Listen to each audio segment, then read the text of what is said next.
Hello दोस्तों, जय हिंद जय भारत।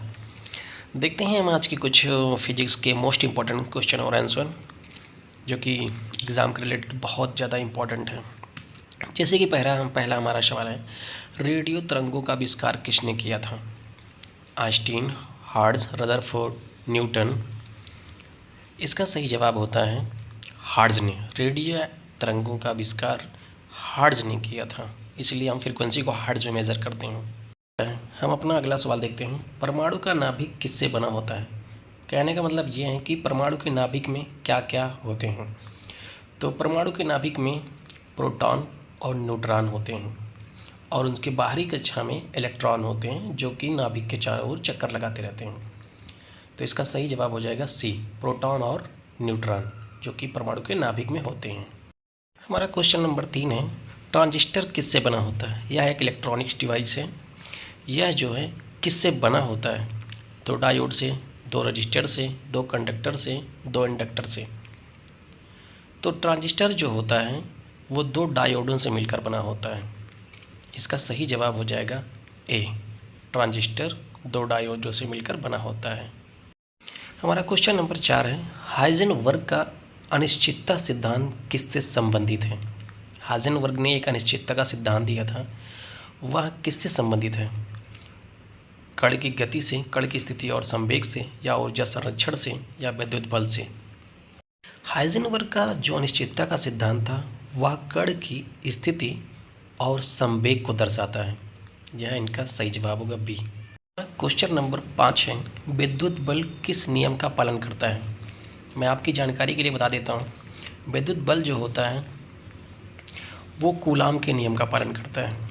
वो मैं आपको एक्सप्लेन करता हूँ कि 2 स्थिर सिरों पर जो उनके आवेश होते हैं उनके गुणनफल के समानुपाती होता है और उनके बीच की दूरी की व्युत्क्रमानुपाती होता है। कहने का मतलब जो बल होता है वो दोनों आवेशों के गुणनफल के समानुपाती है और उनके बीच की जो दूरी है उनके व्युत्क्रमानुपाती है।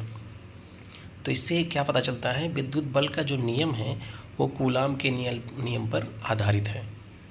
F समानुपाती Q1 Q2 अपान R स्क्वायर। हमारा 6 नंबर क्वेश्चन है, लेज़र LASER का पूर्ण रूप क्या है? कहने का मतलब इनका ये फुल फॉर्म क्या होता है लेज़र का? इसका सही जवाब ए है, light amplification by simulated emission of radiation. इसका फुल फॉर्म होता है, बहुत सारे कंपटीशन में ये सब पूछे जाते हैं, खास करके यूपी के एग्ज़ामों में और रेलवे के एग्ज़ामों में भी ये ज़्यादा पूछे जाते हैं। तो इसे याद रखिएगा, मोस्ट इम्पॉर्टेंट है, नोट डाउन करिएगा। हमारा क्वेश्चन नंबर 7 है, फोटो इलेक्ट्रिक प्रभाव का अध्ययन किसने दिया था? आपको कुछ याद आया? फोटो इलेक्ट्रिक प्रभाव का अध्ययन किसने किया था? फोटो इलेक्ट्रिक प्रभाव जो होता है, जैसे किसी परमाणु पर फोटॉन गिरते हैं तो वहाँ से इलेक्ट्रॉन निष्कासित होते हैं। तो इस फोटो इलेक्ट्रिक प्रभाव का अध्ययन जो है आइंस्टीन ने किया था। तो इसका सही जवाब हो जाएगा ए। हमारा क्वेश्चन नंबर 8 है, धारा का मात्रक क्या है? कहने का मतलब धारा को हम किस यूनिट में मेज़र करते हैं? Unit of electric. धारा का मात्रक जो होता है वो एम्पियर होता है। हम धारा को हमेशा एम्पियर में मेज़र करते हैं। इसका सही जवाब सी है। क्वेश्चन नंबर 9 है, किसी चालक में धारा उत्पन्न होने का कारण क्या है? कहने मतलब किसी कंडक्टिव मटेरियल में धारा का बहने का क्या कारण हो सकता है, क्या रीजन हो सकता है? तो इसका सही जवाब होता है इलेक्ट्रॉन का प्रवाह। अगर हम किसी कंडक्टिव मटेरियल में इलेक्ट्रॉन के प्रवाह को गुजारेंगे तो उसमें हम करंट की उत्पत्ति होगी। तो धारा का उत्पन्न इलेक्ट्रॉनों के प्रवाह के कारण होता है।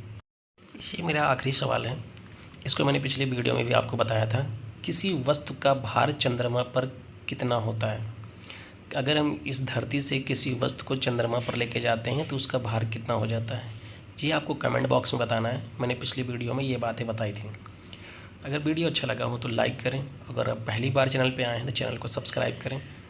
थैंक यू, आपका बहुत बहुत धन्यवाद।